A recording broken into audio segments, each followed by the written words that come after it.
Hi, I Heart My Lifers. Have you ever felt like you didn't fit in at school? Were you surrounded by people telling you you'd never amount to anything?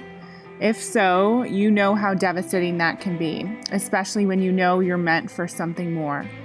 So how do you move past those old stories and mindsets that might be holding you back today? Today's guest is Philip McKernan. He's someone I first met at Robin Sharma's event called the Titan Summit in 2016. And the truth is, Philip wasn't even meant to be a guest on today's episode. One of our intended guests canceled at the last minute, and Philip stepped in.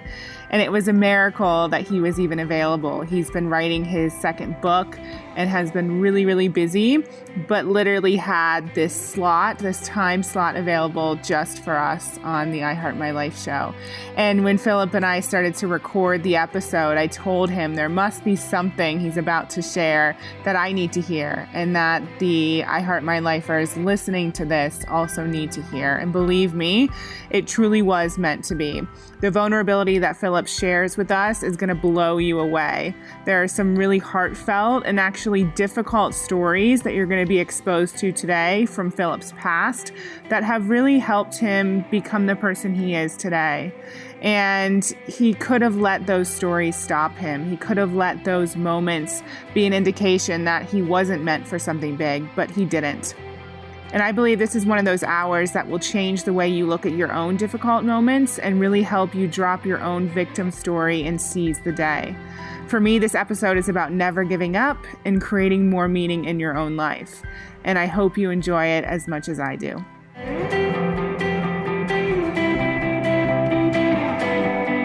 Welcome to the I Heart My Life show with success coach Emily Williams. Tune in daily to learn how to design a life you love, create more success and wealth, move past fear and blocks, and bring more joy into your life and business. It's time to create a life that's better than your dreams.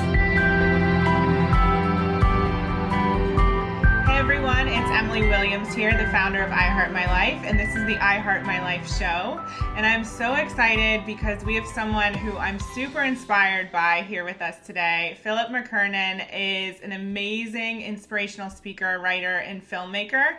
And I've actually had the pleasure of seeing him speak twice at the Titan Summit, which is Robin Sharma's incredible event that James and I have both attended 2 years in a row. So honestly, we are so blessed to have Philip here. Philip works with entrepreneurs and business leaders all over the world when people are seeking clarity about their future or want to move through roadblocks, seen and unseen, they call Philip. As a speaker, he has inspired and challenged the Canadian Olympic team and the Pentagon, to name a few. With a knack of getting into all sorts of scenarios, he's caddied in golf for the President of Ireland, been chased and nearly killed by a bull elephant in Nigeria, and made wine in Australia. He has traveled to 80 countries around the globe, has worked with orphans in Sri Lanka, Peru, India, and Guatemala, written 4 books despite being dyslexic, and his first documentary film was released in late 2016. He believes the path to a happy and fulfilling life is found through the meaning we derive in life through work we do, our relationship to others, and most importantly, the relationship with oneself. So Philip, so excited to have you here. Thank you for being on the show. Thank you. Yeah, thanks for having me. I appreciate it. That's quite an intro. You've done many things. I have, and that doesn't even cover half of them. I feel I've often said this to people I know very well, or my wife. I feel I've lived 3 separate lives. I've done so much in my life. I don't mean it all successful, far from it, but I've done a lot. I've traveled a lot. I've traveled to 80 something countries, and I feel like I've therefore lived a lot, and I've made a lot of mistakes along the way as well. I'm sure you've learned from all of them. So I hope so. What I love to do on this show, normally everyone seems to have this moment where everything changes course and it sort of sets them on this new trajectory in their life. And so my first question for you is, do you have a moment like that? Yeah, I've got a number of them. Actually, one just came to mind as you said that is probably the moment that has shaped me in some regards as coming out of the closet. My coming out of the closet is becoming a speaker. The very thing that, arguably in school I never wanted. I wanted to hide. I didn't want to be seen. I was dyslexic. I was embarrassed. I was inadequate. I had no confidence. I didn't believe in myself, and so on. The moment happened for me that comes to mind was a best man speech in Ireland. And it was a little hotel called the Spa Hotel in Lucan, County Dublin, just outside of Dublin major city. And the theatre, the room that this couple were getting married, my buddy, happened to be an old theatre, so it had a stage. And I'll never forget saying yes to being his best man and very quickly going, holy shit, a best man in Ireland anyway. There's one best man, one speaker or speech or whatever, and it's typically the best man, then maybe the groom and so on and so forth. And immediately going, I just can't do this. I mean, people still are amazed that I get so nervous to this day speaking always. Anyway, fast forward to the wedding day. I tried everything to get out of it. And then I decided, no, I'm going to do it. It's not about me. And then I decided I'll be funny and I'd try to be this and I'd try to be that. And it was all going to shit, basically. And on the day I turned up and I think to some extent I let go. And I just decided to be there, not for me, not to look good, but for the bride and groom. And I shared what I felt to my core I needed to share on behalf of almost the audience towards them. I came down off the stage. I got this massive standing ovation, which sounds cool, but it wasn't to me because I wanted the ground to open up and swallow me. I was so embarrassed. I get this massive standing ovation. People were crying. They weren't even drunk. Like, this was early in the day. I came off the stage. I walked down the steps, and the first person I meet is this stranger who obviously is from the bride's side, who I never knew. Complete stranger, walks up to me, a guy, crying, looks me straight in the eyes and says, oh my God, if I ever get married, will you be my best man? And I looked at him and I told him to go F off, basically. And he hugs me and he said, no, you've got a gift. Now, I'd love to tell you that moment I heard that, everything transformed, everything changed. I put everything into action. I became a speaker within 4.5 hours, not 4.5 days, and everything was awesome. It was probably some 6 or 7 years later before I really started to act upon the very thing I knew deep down I needed to do in this earth. But that man, and I still don't know who he is to this date, that man sparked something in my brain, something in my heart that ordinarily was lying dormant. Wow, I love that story. I know that pressure as well. I've had to give one of those speeches as a maid of honor, and there is a lot of pressure to be funny and entertaining. And that's such a beautiful illustration of this thing that's inside of you that maybe you knew was there, maybe you didn't, but this random person sparked that. And I think that happens for so many of us. And that's why I love to ask this question, because there's always some moment that we look back and say, okay, that is when something happened. That's when things started to change. Yeah, totally. So you said it took 6 years though. So what happened afterwards and what was the delay about? Yeah, I mean, when I say 6 years, I don't know exactly, but it was quite some time. But it was definitely many years, many years. And I think it was around 5 or 6 years before I did my first official massive speaking event. Oh, it was huge. There was 5 people in the room. I think I was one of the 5, so technically 4 in the audience. And at that point, I was disappointed because there wasn't enough people. And then I was pissed off, and I had no right to be. And that was also an interesting dilemma and dynamic and opportunity and thing. Basically, it was a lack of confidence, a lack of belief, not having a degree, not like a formal education, not feeling that I had anything worth saying, not telling myself the story that I needed to make it big financially first, and then I could have a story to share the world, because a lot of us determine ourselves, monitor our success based on monetary reward and return. And the reality is all that time, I did have a story. I did have value. I didn't know everything. I still don't know everything, and I never will. But I do know some stuff, and I just didn't believe myself. And nor was I, and I'm not blaming everybody else. I take full responsibility, but also the circles I was in at that time, we weren't having those deep, rich conversations to kind of almost provide an environment to challenge me to think outside of the box. I was living in a very beautiful in many respects, but very closed world. And that's partly why we left Ireland, the country that I love. I know nothing bad against it at all. But I left Ireland because I felt I needed to get away from what I knew in order to find out what I didn't. Beautiful. So I want to come back to that. I'd love for people to get a sense of where you did grow up and the environment that you're talking about, and just take us back to when you were growing up and what your experience was.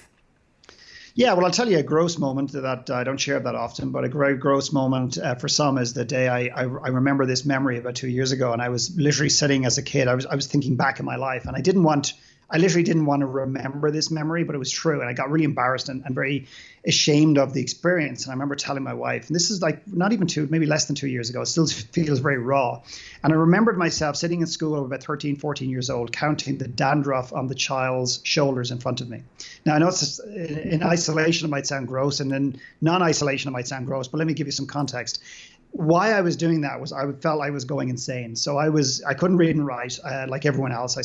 My reading was appalling, but they didn't have a mechanism in my school, and certainly in those days, not that I'm 105, to recognize dyslexia, pick it up, the subtleties of it, and so on. And my fear was that at any moment, for 7, 8 hours a day, every day, I had this horrible feeling, this pit in my stomach, that I'd be picked on to read publicly, and I would be exposed. And my being exposed, my secret was I was stupid. Not my secret was I was dyslexic, because I didn't know what dyslexia was. That my peers, the people that I desperately wanted to love me and like me and accept me, would know that I am actually stupid. Not lazy, stupid. And of course, I realized now that was different. So looking at the floor, I would get caught out. Looking at the teacher, I would get caught out. So they'd notice me. But looking at the shoulder on the kid in front of me was safe enough. And secondly is I counted the dandruff to stay sane, to literally stay sane. So yeah, tough time. One of the teachers one day looked at me and said, you amount to nothing in this room. And she pointed to the window and she says, you're going to amount to nothing out there, meaning life. So that's kind of the one extreme, like the painful parts, and that's just some of them. And then the brighter sides was I did have loving parents, and I had parents who committed to me, who didn't put me under pressure, accepted me for who I was, never always brought us up to believe that no one was better than we were. No one was on a pedestal. No one deserved respect more than you can give yourself. At the same time, we had parameters about, how we treated people and so on and so forth. So it's those two extremes. And by the way, the one golden nugget in all of this was my teacher, Trevor Garrett, who cared, deeply for me, looked after me, believed in me when I didn't believe in myself. So that gives you a sense. So I grew up in Dublin in Ireland, and Ireland is amazing. I needed to leave to reinvent. Yeah, it is an amazing country. James told me to wear green today on this interview to speak to you, but I didn't. Well, yeah, you're wearing green. Okay, cool. Yeah, I was looking down to see. I don't have any green on. No, I ended up with black, but next time. So I'm curious to know, for me, I always had this feeling that I was meant for something big. I went through a quarter life crisis, was depressed for many years. And so there was some amount of time where I didn't know what that was, but there was still that belief. Even when people were telling you that you weren't going to amount to anything, did you feel that wasn't true? I think I heard it for so long, for so many years, I actually began to believe it was true, fundamentally, that I was broken. There was something fundamentally wrong with me, and I was different. And I remember my biggest break, and this is something I've never shared publicly. I know why I'm sharing it today, but let's see what happens. But I remember getting the biggest break in my life at that time. I was about 15, and I went to a very dominant rugby school, like a sports school. And sports was everything. If you were good at sports, it doesn't matter how you were in academics, you got away with everything. And I remember being picked for the junior cup team, which was huge. I was in fourth year, as we would say in Europe. I'm not sure what that equates to in the US schooling system, but I was in fourth year, and I remember getting selected for this team. And my brothers had never been selected for this team. This was a big deal. And as three brothers, we were quite competitive. I was being the youngest, and not just did I hear about this, but the whole school told me about it. So 650 people saw my name on the board, and we broke up for, I think it was Easter break. And this was like, despite all of my pain, all of my suffering to some extent, I was thinking, holy shit, there's life here. This is my break. I can't believe someone sees something in me that I don't see in myself. And one of the teachers, who was a captain or manager of the team, he didn't like me because he thought I was lazy, but I wasn't. As I said earlier on, I was dyslexic. I struggled, but I wasn't lazy. He removed my name during the break. So when I came back to school, I'll never forget going to that notice board. I'll never forget that. The humiliation, staggering. 650 people seeing your name removed from the board. No explanation, no one pulling me aside, no one saying to me, you know what, you're just not good enough, you're not sporty enough, you're not strong enough, you're not, no explanation, just my name up in front of everybody, my name removed without any explanation. And I'm sharing that because, you know, when you get so many kicks in the teeth, you almost start to feel you're broken. At the same time, there was something in me, and I don't know if it was inspired by others, but there was something in me that believed that I was destined for something different. I didn't know if it was something big or small or whatever. I think I thought it was big. So the bigger I made it, the more insignificant I felt, because I felt like it was the top of Mount Everest and I was at the bottom. But I wasn't even dressed for climbing. I was in my Speedos, and I had no boots, and I had no, like, Nando climbing. No, yeah, I had no climbing picks. I had nothing. So I felt so deeply inadequate as I considered something big. I think what I did was I softened, and I gained some compassion from somewhere and realized that maybe it's not something big, but it's just something different. And that allowed me to put one foot in front of the next, in front of the next, in front of the next. So what did that look like? When did you start putting one foot in front of the next? Was it after the best man speech? Yeah, it was definitely after school, because I felt school was a prison to me. Like, school was being incarcerated in a maximum security prison without having any breath. And it was basically, yeah, I think it was after that. That was the first time I was recognized publicly, for me, not publicly because of something I could do or a magic trick. It was because of who I was. And that began this journey, albeit slow, one could argue. But now I look back, it wasn't slow at all. I needed to be that organic.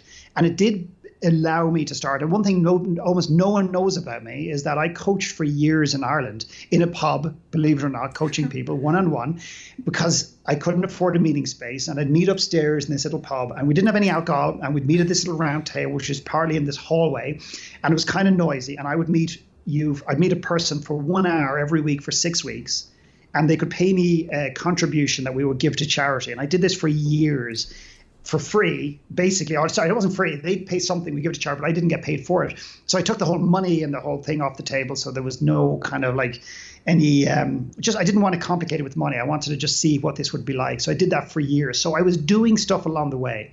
The one thing that I'm very good at doing, sometimes I'm slow, but sometimes, you know, I do execute very fast, is taking action. And I have a quote: in the absence of clarity, take action. Because sometimes when we're paralyzing ourselves with the uncertainties of A or B, sometimes you just pick one and just see what happens, or choose to not pick either, which is also action in its own right. So the action on the small things have really led me to a large degree of success in terms of what I do now. Oh, I love that. Marie Forleo has an amazing quote that's similar. She says, clarity comes from engagement, not from thinking about it. There you go. Exactly. There you go. So I'm curious, how did you discover coaching? Because, you know, even in England, where I am at the moment, it still feels like it's up and coming, like especially comparing to the US. So how did you discover coaching while living in Ireland? I was always a coach. My mother, if you ask my mother here, if you ask my mother, is Philip a coach? You wouldn't know what you're talking about. But if you explained what a good coach can do, my mother would go, oh, sure, God, Jesus, he's been doing that all his life.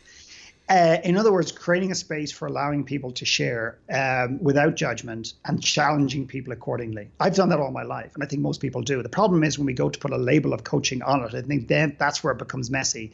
And then also the emergence of, you know, 7.5 million life coaches in my town alone.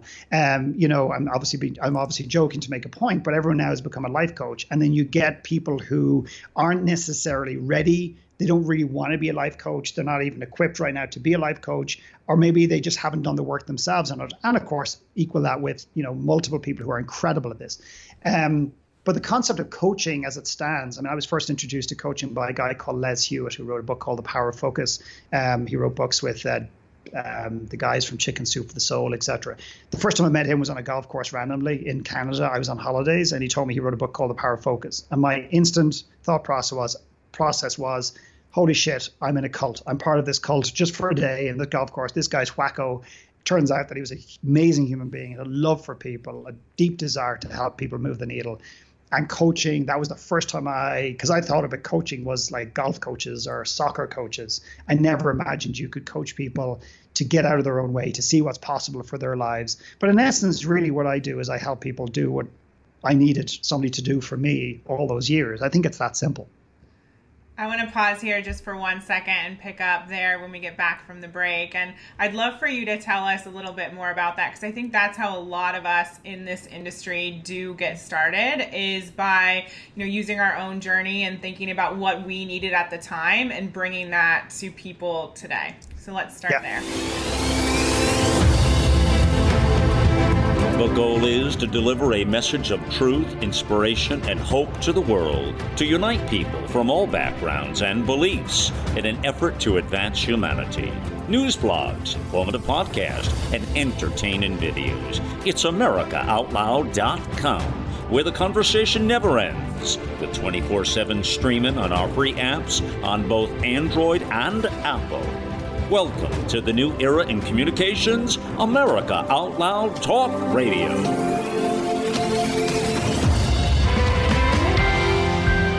Hey everyone, we're back from the break. It's Emily Williams here, the founder of I Heart My Life, and this is the I Heart My Life show. And before the break, if you were listening, Philip was telling us all about his incredible journey from growing up in Ireland and experiencing a environment that was definitely not supportive, that really taught him that he actually wasn't going to amount to anything. And so many of you, I'm sure, listening have experienced that. And today's episode is really about taking that and turning it into good and becoming that person that deep down you might have always wanted to be or knew you were meant to be. So Philip, I'd love for you to share a little bit about, once you discovered coaching, what were the next steps? Or you've always been a coach, you said, but once you started to take those action steps and actually work with clients, can you take us on the journey from those free sessions in the pub, which I love, I'm totally going to tell James about that, to moving forward and actually charging for the amazing work that you do? Yeah, that was very, like a lot of people, I believe we've got a lot of messed up. I actually work with a lot of people around money, around the relationship to money, which is often very deeply dysfunctional. So I had my own challenges around money. And I also had challenges with like selling bottles of wine or selling coffee, which is what I did in different times in my life. I had no problem asking you for $10 for a bottle of wine, but because there was something, it was external, it was outside of me. It was like, no, this wine is amazing. It's made by a guy called Peter Lehman in Australia, amazing man. And I tell the whole story. But when it came to charging for me, for my services, for my wisdom, for my insights, for my time, I struggled deeply, deeply with that. And I still hang on to some of that crap as well. So the evolution was, I suppose, a big part of my evolution was doing a talk in a school, and the teacher, the headmaster, coming back to me. So first of all, I did a talk, and this is back to the 5 people that I mentioned earlier on. And when I did that talk, there was a guy in the room said, "I'd love you to come and speak to my students." And of course, at this point, I was becoming complacent and arrogant, quite frankly. And I now began to think that I had real but it was intellectual awareness as opposed to emotional awareness, that I had value to give the world. And this guy said, "I'd like you to come to my school." Now, based on my previous story about my experience with school, it was like, forget about it. I'm not going back to school under any circumstances. Carry me in a coffin if you want to, but that's it. And he kept hounding me. And eventually I went back to the school. It was a community college in a place called Castlelock in Dublin. And I delivered this talk to about 20 students. And there was about 150 students in the year. And the 2 conditions were they had to be there by choice and they had to pay $2 or $3. We give it to a charity. So they're giving a value. They're actually paying something over it. So they're choosing to be there. And the following, I think I dropped a few F-bombs, which would be not unusual for me. And I kind of did that intentionally just to show the students that I was not a traditional teacher. And the following day, we got a phone call and the headmaster wanted to talk to me. So a secretary put me on. I went, oh my God, this is what my parents probably had every week from school. What did I do now? And I get on the call and he said, we have a problem. I said, I bet we do. So what's the problem? He said, we had a line of students complaining that they couldn't get into the workshop, that we didn't explain what you did. And all the other ones that were there were raving about you. And the following week I came back, and I'll never forget walking into the school. And it was the first time in my entire existence ever on earth where I saw people wanting something from me. And I remember walking into the school, and there was a line of students, and they turned a corner, which is where the classroom I was speaking on. But I still didn't dawn on me that they were lining up to get into the room. Like, how could they possibly want to hear anything I have to say? That still was going on.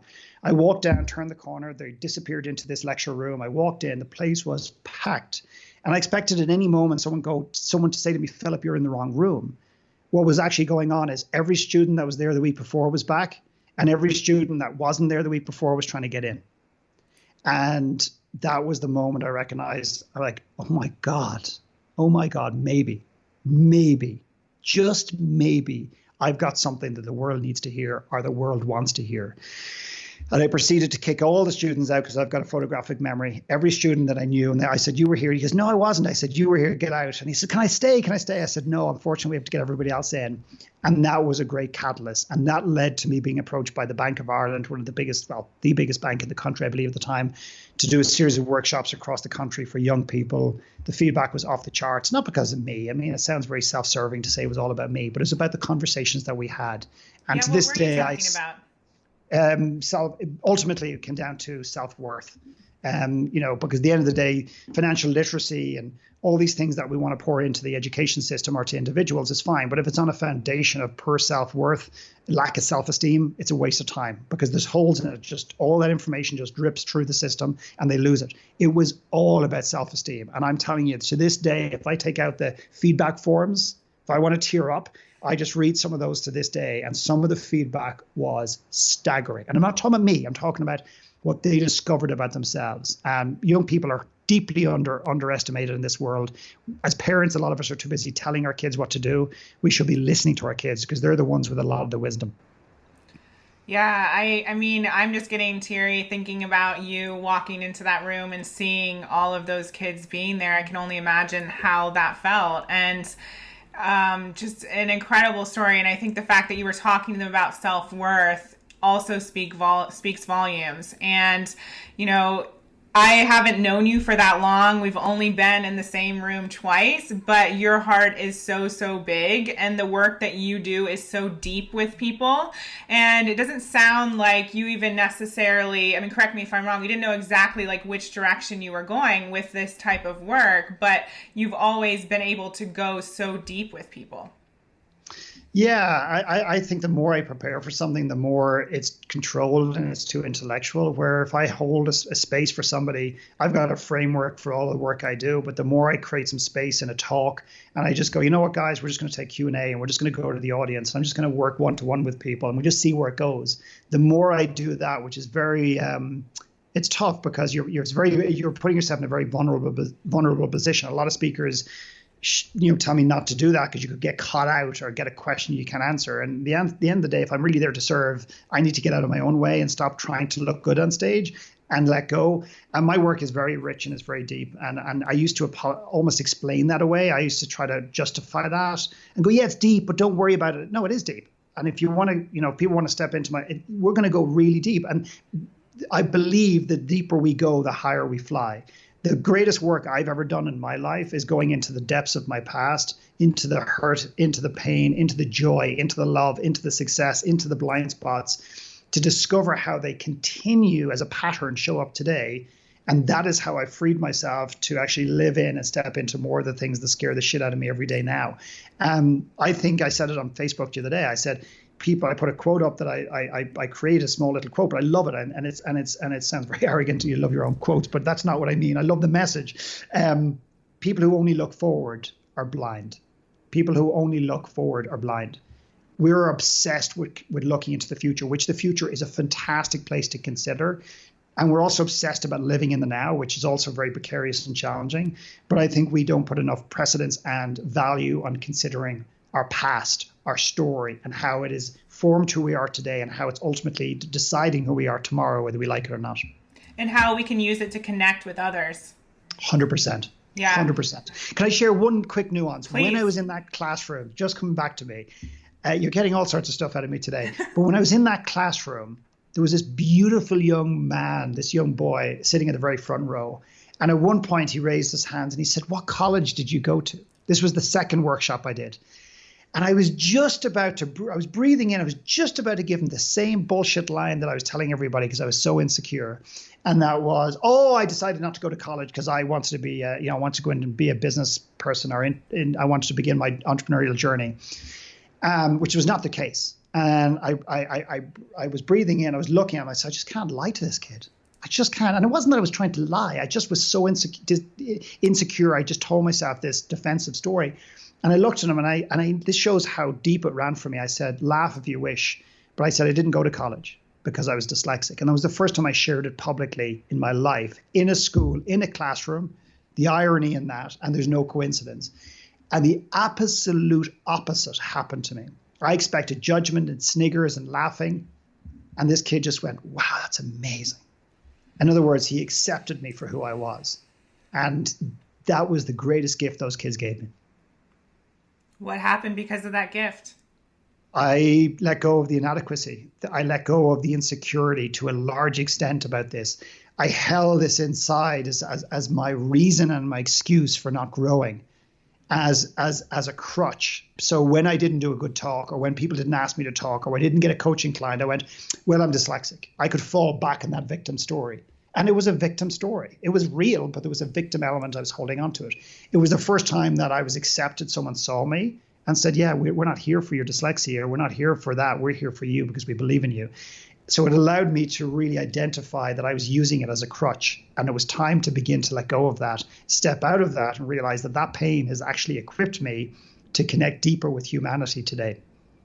Beautiful. If that makes any sense. It makes complete sense. And, I work in a very similar way with my clients. And although most of the time I'm helping them with their businesses, nothing about our work is surface level, because I agree that all of the most beautiful pieces and the pieces that will help you become more successful and transform your life and get the life that you desire are the really deep pieces. And I remember someone telling me, an ex-boyfriend in particular, he said, you're way too emotional to be able to help people. And I always cried really easily. I cry all the time on this show. I've already teared up speaking to you. And I remember thinking that. I remember thinking, maybe he's right. Like, maybe I'm not strong enough to be able to do it. And I'm so glad that I didn't listen to that, and that I've used it as, part of my gift, because all of my programs, like I said, they go so deep. I don't know how to do surface level. For me, that doesn't work. And I think it's so magical to work in that way, because you get connected to your clients in such a different way. 100%. I just had a gentleman reach out to me the other day. This man doesn't need to work another day in his life. He's got all the money he needs, and there's something missing for him. And really, if I had to distill it down without obviously breaking any confidence and using names, he just yearns for connection. And he really yearns to connect within himself and connect with those around him. And I find that for a lot of people who are very, very good in the business space, is that sometimes they're very good at building businesses because they have a very good, strong intellectual understanding of how to fix a problem. The problem is they use that same methodology that they use in their business to adapt it into their personal life, either personally or as it relates to other people. So they're using basically intellectual information or intellectual solution to fix an emotional problem. And the challenge is it's not the same thing, and it doesn't necessarily work out. So a lot of my work is really helping people connect. The byproduct of that is their businesses get better and healthier and more successful, and they recruit better people, and they look after and create a better culture and so on and so forth. But that's the byproduct. And quite frankly, I don't care if my clients make an extra $1 million or $20 or $10 million. It doesn't bother me. It's cool, but I love when I hear back that I'm connecting with my kids like I never did. I'm connecting with myself, and I'm connecting with my partner, my life partner, in a way that I never imagined. That's the shit that really fires me up. I love that too. So let's take a quick break, and when we come back, I want you to tell us a little bit more about your journey and how you got to the place of working with these incredibly successful people who are craving more meaning in their life. Let the silent voices be heard. It's the rallying call that started it all. AmericaOutloud.com. For a wide spectrum of programming from world and political news, societal and cultural stories, law enforcement, our military heroes, and much more. News blogs, informative podcasts, and entertaining videos. Welcome to the new era in communications. America Out Loud Talk Radio. Think back to the last time you felt healthy and energized. The best times of our lives occur when we're at the peak of our health, sleeping better, full of energy and focus. We know that fades with age, and you might be feeling the effects of aging as low energy and poor sleep. But it doesn't have to be that way. There haven't been any nutrition systems designed to rejuvenate our bodies as we get older until now. Healthy Cell Pro is the only multi-nutrient system that impacts the building block of your body, the cell. Created by anti-aging expert and Nobel Prize nominee, Dr. Vincent Giampapa, award-winning Healthy Cell Pro cuts through the complexity of nutrition supplements by simply giving you the purest ingredients, filling dietary gaps to nourish your cells and enhance your quality of life for optimal performance. Visit healthycell.com and use code OUTLOUD for an exclusive discount or call 844-869-9958. Hey everyone, it's Emily Williams and this is the I Heart My Life show. And we're back, and if you've been listening, we're in the middle of an incredible episode with Philip McKernan. He is an absolutely amazing inspirational speaker and author. And I would say you're a coach, but do you call yourself a coach? Yeah, I do. I mean, I've actually, that's been something I've really struggled with is what do I call myself? And do I have a one-line or an elevator speech? And I've really struggled with that. And then I realized that that's actually society and myself trying to put myself in a box, and I've just let go of the need. But if someone calls me a coach, I certainly don't get offended. That's absolutely fine. Love it. So take us back to that place. So you were at the school, you had those incredible workshops, and then where did you go from there in terms of building your business to where it is today? Well, actual fact, I had another rugby team moment because the workshops were flying. I remember meeting my brother, Robert McKernan, who basically does a lot of consultancy. And I remember he says, what are they? And there were feedback forums, and we're in this hotel. And he said, can I look at them? And he went through them, and he literally looked me in the eye and went, oh my God. He said, if I got feedback like this for the work I did, I will be on fire. He said, I cannot believe this. He said, do you know what you're onto here? And the idea was that the bank wanted to bankroll me literally to set up all these workshops. And to be fair to them, they weren't looking to overexpose the marketing side of it. They just wanted to be associated with these workshops. And I was going to commit most of my time to this, travel the country, and deliver hundreds of workshops every year, or many, many workshops every year. They gave me a budget. They were going to pay me a certain degree of money. Everything was going great. And at the 20th hour, I literally got a phone call from the head office in Bank of Ireland. They said, by the way, our legal department just want to know what degree you have. And I said, what do you mean? They said, well, what's your qualification? I said, I don't have any. And they went, oh. And overnight, boom, dead. Everything. The whole thing, all the energy, all the workshops, all the design, all of the putting it together, all of the feedback, all of these kids who didn't give a shit what degree I had, what I had studied. They were there because they knew I could relate to them. The feedback was like they had literally did a DVD, and they had a film star and a sports star, and they'd me. And I share this not to brag, but the students kept saying, we relate to this guy because he sees us for who we are. He's one of us. He speaks to us like an adult, not like a kid. And the Bank of Ireland pulled the rug. So again, I was just instantly transported back to standing in that hallway, looking at my name removed from the team. And it was just like, no, it's just not working. It's just not working. So again, into that whole phase of doubt and trying to rebuild. And I feel that that's been a really large part of my life. To think that I get beyond the fear and you can move beyond it and never haunts you is wrong. So anyway, I eventually got an opportunity to go to Canada. I spoke at a live event in Canada, and I had a different type of reception. It was a different energy because Ireland is quite skeptical. I say that with a lot of love. The UK is a bit reserved and maybe less open to coaching like America is. And then people have this perception to Americans, oh, sure, the Americans will buy anything. They'll buy any old shit that you give them, which is completely untrue. Americans are very savvy, very smart, and they will give you a break. They'll give you a shot, but you've got to be able to deliver value. So coming to North America was this opportunity, not just to deliver to a cold audience, also a warm audience, if that makes any sense, because they were warm to the message, cold in terms I didn't know them. So I could reinvent, I could experiment, I could share stories that I was afraid to share in Ireland. I could speak more of my truth, which is sad. And maybe that's my shit, but the reality is that's how I felt. So North America opened up, specifically Canada at that time, I now live in the United States, really opened its doors to me and said, we'll accept you for who you are, not for who we want you to be. And was the message still self-worth that you were talking about? Really, I suppose, yeah. I mean, I expanded, I went wider, I went deeper, I went different ways. So I would approach the message differently. So, for example, I did a keynote speech to a group of entrepreneurs last week, and the whole thing was about making better decisions, but really it was about intuition. But you walk into a group of entrepreneurs and say, I want to speak about intuition. They might go, yeah, great, buddy. Go get your yoga mat. Go hug that tree over there. We're too busy for you, potentially. Yeah. So I'm not, again, talking about deceiving people, but sometimes you come under the lens of decision making, goal setting, whatever it happens to be, because that's the doorway people are safer with and understand. But when you're in there, then you can create maybe a deeper dialogue that you invite them to participate in. You don't force them into it. So really, in the essence, for me, it's about connection. It's about connecting with self, accepting our stories, accepting who we are, understanding our identity, uncovering our gift, and then are we going to impact the world? Because if we're not going to impact the world, I don't want to work with you.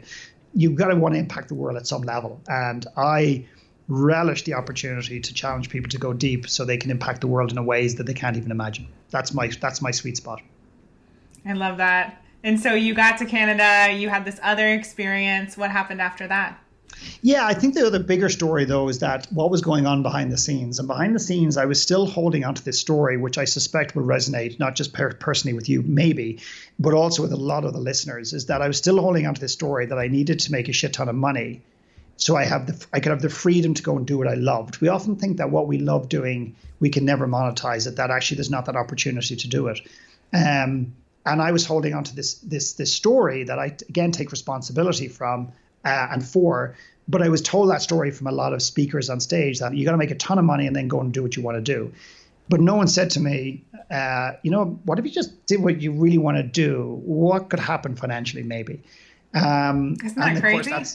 I know, and it's so simple, and it's like, I know, like people say, do what you love and the money will follow, and that used to piss me off because I go, I'm doing what I love. I'm doing it all the time, and it's still not coming. But the way I was doing it was wrong. I was doing it with all these expectations, and the charge was wrong, and the energy was wrong. But anyway, I just eventually woke up one day and just said, the pain of not doing what I'm here to do far outweighs any rewards and financial rewards of trying to make the money. And people think that I stepped into coaching and speaking because I had tons of money. But no one actually asked me, is that the case? So at one point when all the markets went to shit, the real estate dropped in Ireland, we had $200 in the bank account. $200 in the bank account. So that's, I don't know what that's in pounds, but let's just say just over £100. Yeah. And I remember looking at my wife and I said, okay, screw it. I'm doing this coaching thing. And I sent out my first email. We didn't even have an email list. I don't think I was on Facebook. I don't think I had any I definitely didn't have any software to handle my email list. And within what felt like 4.5 minutes, but it could have been 4.5 hours, some guy writes back and says, about effing time. And I wrote back to him and I said, what do you mean? He goes, from the day I've met you, I know this is the only thing that you are on this earth to do. I'm in. And I said, but you don't know how much it is. He says, I don't care. So Patrick was his name. He was my first client. He lives in Canmore in Canada. And he was my very first client. And the gentleman called Ian was my second client. And they gave me a break when I didn't even believe I deserved a break. And that was the beginning of the next phase of my life, of believing that actually I have more to give to this world than I ever imagined. Wow. Incredible. I resonate with that. I sent out my first newsletter to 15 friends and family, and I think my mom responded and was like, awesome, and that's it. And I still remember getting my first client and making $442. James and I were in San Francisco on vacation. My parents had paid for the whole thing, and he was waiting in line to get on the ferry from Sausalito back to San Francisco. And I was sitting on a park bench trying to pretend like I wasn't on a park bench, talking to this potential client, and they signed up, and it was like the best thing ever. Yeah, I love it. So that's how it started for me. And that was the first real paying clients. Like when I say real paying clients, if I didn't meet Patrick afterwards, I would have thought maybe he was my dad and my mother just throwing me a bone and pretending they were a client who believed in me. But actually, in fact, he was a real guy and a wonderful human being. And he had a challenging story and he really challenged me. And I think my education in the space of coaching has come from the many, many people I've been very fortunate to work with now over the last number of years. So yeah, it's a different education. There's a lot of coaches in our community, and I'm sure people are so inspired by your story so far, and they'd love to know, a little bit about what you created to get started. Did you already have a coaching package in place? Did you know exactly how you were going to work with these two guys, or was it kind of just they came and let's put something together? No, they came and was nothing together. There was maybe I would show up every week. like absolutely 100% there for them. And basically we would go where the conversation needed to go, and I would support them accordingly. And then we would also go where they didn't want to bring the conversation. So they would sometimes, protect themselves by bringing the conversation in a particular direction, whether they were intentionally doing that or not. And then I would steer it back to what was really important. And the one thing I'm very proud of myself is I've never given clients what they need, or what they want, I should say. I've always presented the conversation that I feel they need. I can't force them to have it, but that's the space. So, and eventually I had, 12 or 14 one-to-one clients, paying a decent amount of money. And that was my livelihood. And then one day I announced to my wife, who, by the way, just picture this, she's an accountant by trade. Excuse me. We came from having $200 in the bank account. We now have, a healthy stream of income coming in from 12 or 14 private clients. And I go to my wife and I go, I'm stopping doing one-to-one. I'm going to do a group coaching program. She goes, trying to pretend she understands and is supportive. Cool. What is it? I said, it's called Everest and it's going to be amazing. She goes, yeah, great. But what is it? I said, I don't know, but it's going to be amazing. And it wasn't leveraging my time. I never made decisions to leverage my time. It wasn't like I'm going to go to group coaching because it's more lucrative and it's better time, less time for me and all that. It was never about that. It was about impact.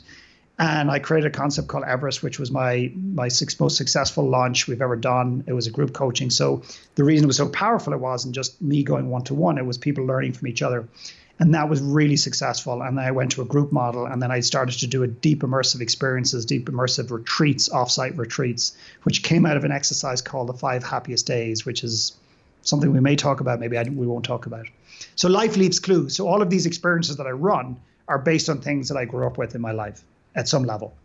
Ooh, I heard my lifers listen to that. Life leaves clues. That's huge. I agree completely. So you piqued my curiosity. What are these 5 things, the happiness? So the 5 Happiest Days is very simply, it's an exercise I created, which basically you write down the 5 happiest days of your life. So it's an exercise I would encourage your audience to do with themselves first, and then other people, and bringing their kids in, bring their friends in, bring their clients in. It's just a very simple exercise. So you identify the 5 happiest days of your life. Now they don't have to be euphorically happy from 9 o'clock in the morning till 9 o'clock at night. They just could have been a moment, like a laugh, a hug, a snuggle, a kiss, a moment, like something you witnessed. And it's hard for some people. They struggle to identify 5 because a lot of people focus more on the tougher, or as what I call the shittier days. And you identify, let's assume you have 5. You don't go to 6 or 7, and you don't go to 5 if they're not sincere and real. So even if you have 3, then you go back to them and you say, okay, what was the number 1? And you pick number 1. And particularly for men, but it's not just men and women, don't feel you have to put down your wedding day. It may genuinely be your happiest day, but don't feel you need to do that because your husband's watching or your wife is watching, or feel you need to put down the birth of your children, for example. Like, what is your happiest day? And then you identify them, you hierarchy them, and then you ask yourself one simple question: why? So my favorite day, best day in the world, was my stag party, as we would call it in Europe, and Bucks party in North America. Not because we went potholing or went gambling or anything. We went to the west coast of Ireland, did a workshop, pretended the bus got stuck in the mud later on the day. The bus buggered off and left us in the middle of nowhere, and we had to walk 14 miles through the most beautiful landscape to the local pub. Why was it and then I go into why was that the most important day of my life? Well, because I got a chance to provide an environment to impact other people's lives. And I never imagined I could do that. And that has been, I run an event called Brave Soul every year in Ireland. That's exactly where I bring people. So when I did this exercise, I went back into why it matters. And then the invitation is to how can you create more of those days? So if you get married, it's not about creating more marriages, it's about creating more of those environments. And their second happiest days, my wife and myself, was a day we spent with kids in an orphanage in Sri Lanka.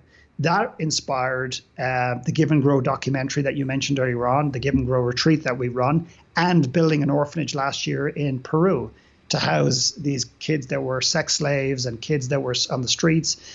So life leaves clues. If you go back in, and the 5 happiest days is the simplest way I have managed to create, to emphasize and illustrate the importance of looking back on the happiest days, why they were the most important, and then finally, how do we create more of those days? Yeah. Amazing. So one of the things that I always ask my audience or my guests on this show is, well, number 1, do you feel like you've been able to create a life that's better than what you dreamed or envisioned? And if so, how have you been able to do that? My life is so much better than I could ever have imagined. And I think the reason that's been created is because I haven't locked onto a dream or an aspiration or a vision of what it could be like. Because I think my thinking was limited and corrupted by a lot of the things that I've done, the places I've come from, what people have said to me. So my ability, I used to goal set like crazy years ago. I don't goal set anymore in the traditional sense. I don't have a vision board. I don't have the top 5 things I want to do. What's really created a lot of the success in the last year, it's been really unbelievable. The people I'm working with, the projects we're getting to do.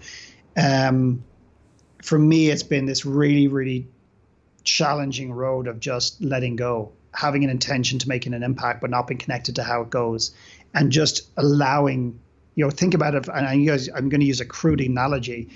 If I wake up one day and said, I want a wife, I go to the bar and I have a vision of the girl that I want to marry, and I have a little picture of her, and I know not her, I'm forcing, that energy, that frenetic energy, you're trying to make something happen. And I feel that is one thing that I help people dismantle and disarm them almost around that, because that energy is a real pull energy and push, and it's like negative. It's just what if you went to the bar and just are open to a relationship and see what comes. The person serving you the drink, which you cannot see and will not see because you're too busy looking at the door, is the very person that actually would be the most incredible match for you in this world. So as I let go of needing certain things, the things that I never imagined are starting to show up for me. One of my favorite stories that you've shared, and actually I got to experience firsthand, that really also displays the heart that you have, is when you called up that teacher, Trevor, and you thanked him for what he did for you when you were growing up. Can you talk a little bit about that? Really? You're gonna throw that one at me? Really? Oh my God, you are so cruel. Wow. Yeah, I called him live from Zurich, from the Titan Summit. I didn't know they had that technology available. I reached out to him on Facebook, said, "Are you around tomorrow at this time? And can I call you? And I'm not going to discuss why." And he just said, "Yeah, here's my number." And I called him to thank him, because I'd never thanked him in the way that I really needed to thank him. And I think a lot of us think we've thanked our mentors and our parents and people around us who have loved us and supported us when we didn't love and support ourselves. And that was my way of going back. And it was a selfish moment for me to do something that I deeply wanted to do in a very public way. But I also was using it to demonstrate that and ask the question to the world, like, have you done this to your mentor, to the person that loved, like, stood up for you? But what people at that event don't know is that I went on to do a screening in Dublin of the documentary, which wasn't a moment of arrival, but it was certainly a moment of, it was a pivotal moment in a sense, like one of these moments where you get to do a documentary screening of your first documentary in a city you grew up in and were born in. And it was amazing, and in many ways, and weird and hard. And my parents were in the room, and my cousins and different stuff, and my sister-in-law. And I shared the story about my challenges in school and the teacher who believed in me. And you wouldn't believe what happened. This shadow, because there was all the lights on you in this theater, and the movie was about to go on, and I was doing a Q&A initially for 15 minutes. And I shared the story, and I said, but this guy, Trevor Garrett, believed in me. And he stood up. And this man comes walking down, and the next minute he walks onto stage, and he puts his arms around me, and the two of us just stood there and literally held each other. What felt like 2 hours, but it was probably like 4 minutes. And, I was a mess. And he didn't say one word, didn't try to take the limelight, just turned, walked back up, sat down. And I just turned around and said, okay, I'm done. Let's just watch the film, because I'm out of here. I'm a mess. And so that was this circle of life coming back. I don't know what it was, but that was the kind of the ending of that story to some extent, or maybe just the beginning. Who knows? Oh, I'm so glad to know that. That's so powerful. And that's why I wanted you to share that. Thank you for being so open, because I don't think that we thank the people who have meant the most to us. Some of us do, but I'd like to invite everyone listening to do that, because it is so powerful, and people want to hear that. They want to know they've made a difference. And go back to your teachers, Peggy and Henry, whoever they are, and the teacher that, but they get tons of cards. We make these assumptions. No, they don't. And no, they haven't. Go back, find out who they are, reach out to them, write a letter and say, you may not even remember me, but you said this to me one day and it has never left my soul, because that person has got to face another 7,000 children over the next 5 or 8 years of their life. Think about how that can inspire them to actually impact those kids. You're the person in Starbucks. I'm talking about people who've really moved you and seen you for who you are, not for who society often wants us to be. So true. So final question for today. I know you're working on a new book. What are you excited about? What's in the works? What am I excited about? I'm very excited about lots of things right now. I'm writing a new book called One Last Talk. And One Last Talk is probably the most exciting project I'm working on right now. And One Last Talk is basically a stage where you get to share your one last talk in 15 minutes, the one last talk you'll ever give to the world. And the really cool thing about One Last Talk is it's not a stage for people who are professional speakers or big names. Yes, they can stand on that stage also, but they're next to and shoulder to shoulder with the men and women in this world who don't live extravagant lives, who don't have multi-million-dollar businesses, haven't written tons of books. So I would call them ordinary, but not ordinary individuals with extraordinary stories. And we want to basically remind people of the power of story, the power of their story, how important it is to get in touch with your story, release it to the world, and allow other people to know that their story matters too. So One Last Talk is definitely the most exciting project, and we want to bring that to the world. We want to have people delivering that all over the world, sharing that message. We want to give the concept away to the world. We want to build it together. We want to create a co-op model around it. And if anybody's interested in having a look at it, onelasttalk.com, if I'm allowed to share that. Yeah, you are, please. I should have asked your permission. No, I want you to. Onelasttalk.com, and we're giving all the money from the live event coming up in Boulder to a cause that we're very passionate about as well. Well, it's been such a gift to have you here. And you mentioned the website for that. Is there also a your brand website where people can find you? Yeah, thank you. Yeah, philipmckernan.com. So McKernan. And people can go in there, they can go to the gifts tab, and they can download the film, they can download a book. And again, they don't have to put in tons of information or any of that stuff. That's all available. If they're drawn to the work, great. And if not, that's okay. That's cool. Thank you so much for being here. It's been an absolute pleasure and gift, and everything you shared has inspired me so much, and I know the audience listening is also inspired. So thank you so much, Philip. You're welcome, and thanks for having me. I really appreciate it. And for all the I Heart My Lifers listening, just remember Philip's story. Anything is truly possible. Continue to move forward. It's those little steps. Listen to the clues that life gives you. And remember that you too can create a life that's better than your dreams if you start taking action today. And until next time, I'm Emily Williams, the founder of I Heart My Life and the creator of I Heart My Life Show. And I'll see you on our next episode very soon. Thanks for tuning in. Be sure to follow me on Facebook and Instagram at I Heart My Life Now. And did you know I'm on the radio every single day? Visit AmericaOutloud.com to download the Talk Radio app so you can tune in at 8 a.m. Eastern and 1 p.m. GMT.